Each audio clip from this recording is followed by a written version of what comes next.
A House panel is set to grill top executives from GSA later today, and this is going to be a hot one as well, folks. The agency is under a lot of fire right now for spending close to $1 million of your tax money on a lavish Vegas conference, and now there's the concern, really, that that may be just the tip of the iceberg on this story and perhaps other agencies as well. My next guest is heading that investigation. Congressman Issa is the chairman of the House Oversight Committee. Congressman, welcome. Good morning. Good to have you here today. Good morning, Martha, and thanks for talking about it in terms of the tip of the iceberg. If it were just a couple of $100,000 of excess funds spent on a conference that already cost several $100,000, it probably wouldn't be the story that it is. But it really is the tip of the iceberg. This and things like ribbon cuttings that went on for 5 days of Hawaii vacations, misuse of GSA credit cards.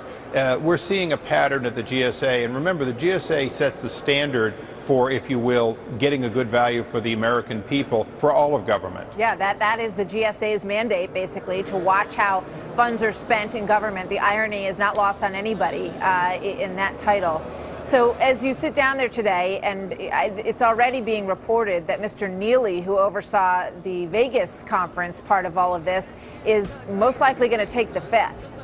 Do you think you're going to get any valuable information out of Mr. Neely today, and what will you be asking him? Well, we're going to ask him a lot of questions surrounding just 3 weeks ago when he did a transcribed interview.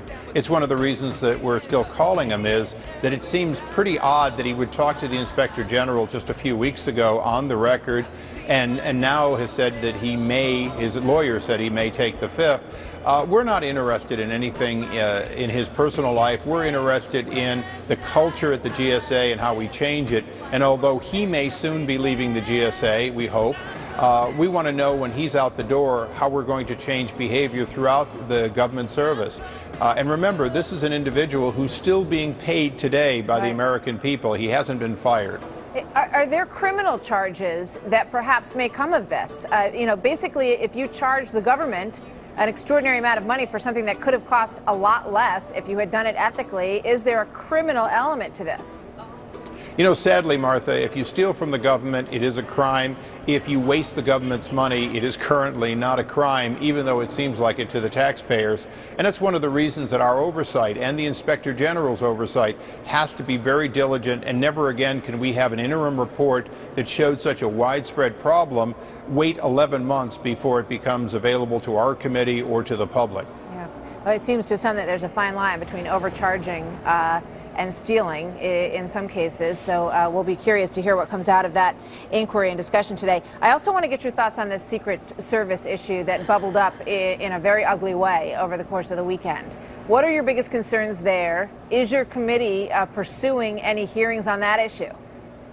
Well, we're pursuing an investigation. It may or may not lead to hearings, but what we are concerned about, similar to GSA, is this obviously was not just 11 or 20 individuals. This, in fact, is a widespread problem, and each of these individuals apparently compromised, if you will, their room, putting somebody in a room that very much could compromise them now or in the future due to blackmail. So we've got to find out how widespread it is and how you change that part of the culture at the Secret Service, where they think they can have two roles, one in which they're protecting high-level, high-value individuals like the president and the cabinet, and another one in which they say we're off-duty, we can do whatever we want.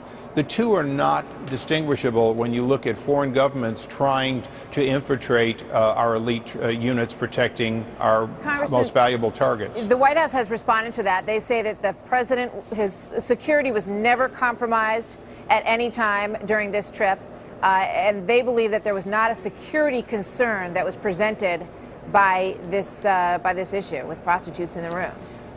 Well, as you know, the White House has mostly referred things to the Secret Service, who's mostly saying we're handling it. But let's understand, I'm not concerned about this president in Colombia. That's behind us. I'm concerned about future presidents, cabinet officers, other protected individuals 5, 10 years from now. This culture, if you will, if it is widespread, if there is this kind of a situation in which people are exposing themselves to potential future blackmail, then in fact it'll be the next president or the president after that'll have some somebody who's moved up the ranks who has this in their background.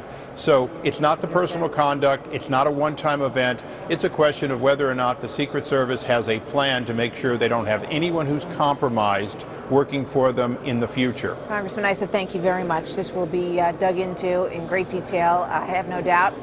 We'll look forward to the GSA hearings as well, and we'll be reporting on those later. Thank you, sir. Thank you, Martha. Bye-bye.